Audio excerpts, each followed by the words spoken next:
তোমালোকে ৰাম নামৰ ভক্তি কৰা, ৰাম নাম জপ কৰা, পাছত আপোনালোকক নিৰ্ণয় দিয়া হ'ব যে কোনজন ৰামৰ ভক্তি কৰিব।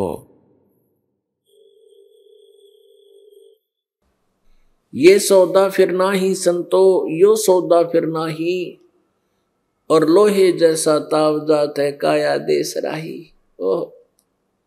যেনেকৈ লোহা গৰম কৰা হয়,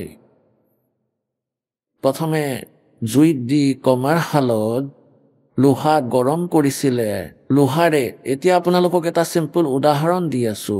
গতিকে লোহা গৰম কৰি একেবাৰে বাহিৰলৈ উলিয়াই আনিছিলে লোহাৰে কাৰিকৰে, আৰু ওপৰত লগে লগে ইয়াক পিটিছিলে। গৰম গৰম লোহা যি তাপ তাৰ ওপৰত আহিছিল তাতে পিতা হৈছিলে, সেইকাৰণে ইয়াক গৰম কৰা হৈছিল। আৰু তাৰ পৰা তেওঁলোকে সেই ইনষ্ট্ৰুমেণ্ট বনাই লয়।